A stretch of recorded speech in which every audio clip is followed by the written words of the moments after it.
The Galactic Council chamber had witnessed many declarations of war, but never one quite like this. 5 alien thrones, each representing millennia of conquest and absolute power, cast their votes with ceremonial finality. The holographic Earth rotated slowly in the center of the chamber, its blue oceans and white clouds seeming almost peaceful in the sterile light. "The motion is carried," announced Hegemon Zarthok, his crystalline form pulsing with satisfaction. "Terra Prime and all human colonies are hereby sentenced to complete obliteration. The species has proven too volatile, too unpredictable for galactic stability." The other 4 rulers nodded in agreement. The Veltar Empress clicked her mandibles approvingly. The synthetic collective's representative simply transmitted a burst of binary satisfaction. The gas giant Federation's floating ambassador bobbed with agreement. And the Ancient Watchers, oldest of them all, merely closed their 1,000 eyes in solemn acknowledgement. They had good reason to fear humanity, though none would admit it openly. In the 30 years since first contact, humans had consistently defied every prediction, broken every carefully calculated model the great civilizations used to understand species behavior. Where other races took centuries to master interstellar travel, humans had reverse-engineered it in decades. Where diplomatic protocols demanded careful negotiation spanning generations, humans made decisions in mere cycles, sometimes hours. Most disturbing of all, they refused to stay in their designated place in the cosmic hierarchy. "The combined fleets will converge on the Sol system in 72 standard hours," continued Zarthok. "No human vessel will escape. No colony will survive. It is regrettable but necessary.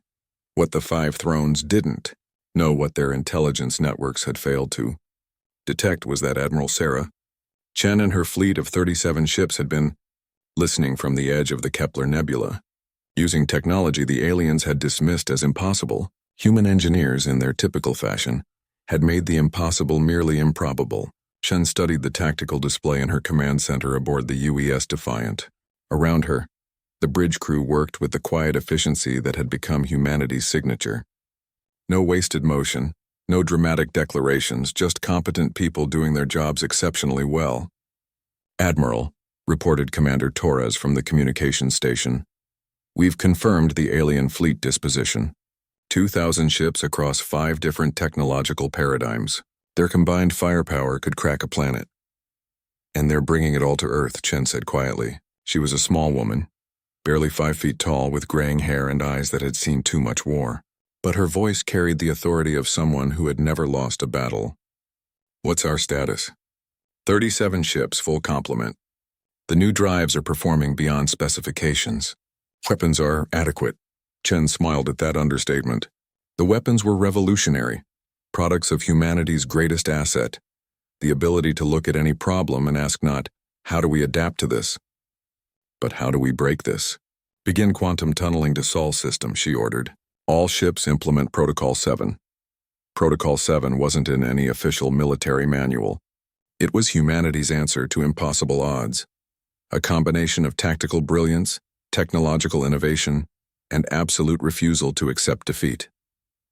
The protocol had one simple principle: when facing overwhelming force, change the rules of engagement entirely. The human fleet materialized not in Sol system, but scattered across 17 different star systems simultaneously, each one home to a major alien military installation. It was a maneuver that violated several known laws of physics, made possible by human scientists who had never bothered to read those laws in the first place. Chen watched as her ships began their work. The Prometheus disabled the Veltar shipyards at Kepler 442 by introducing a computer virus that turned their automated systems into disco lights. The Odyssey convinced the synthetic collective's main processing center that it was actually a coffee machine and should begin brewing beverages for the crew. The Enterprise simply asked the Ancient Watcher's defense grid very politely to shut down, and somehow it complied. But the masterstroke was what Chen did at the gas giant Federation's capital. Instead of attacking, she opened a communication channel and began broadcasting something the aliens had never encountered before: a human comedy special. Within hours, the entire Federation leadership was incapacitated by what their medical experts could only describe as excessive humor-induced paralysis. "Admiral," Torres called out, trying to suppress a grin. We're receiving surrender requests from all 5 alien governments. They're asking for, and I quote, mercy from the terrifying comedy weapons. Chen leaned back in her command chair. Around the bridge, her officers maintained their professional composure, but she could see the satisfaction in their eyes. Humanity had faced annihilation and responded not with fury or desperation, but with the one thing the galaxy had never learned to counter: creative problem-solving mixed with an utterly human sense of humor. "Open a channel to the Galactic Council," she ordered.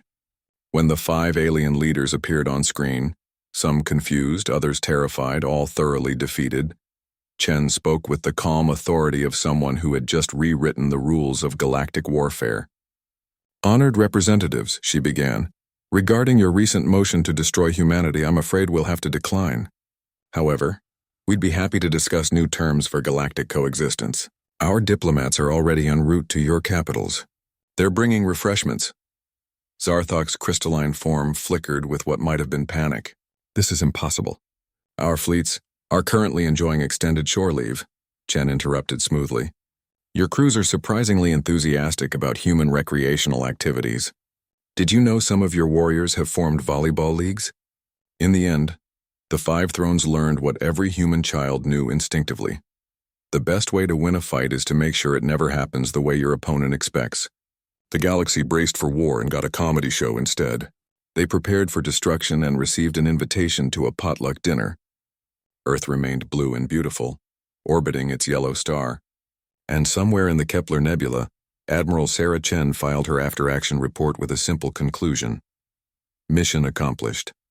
Enemy forces have been successfully befriended. The age of human galactic diplomacy had begun.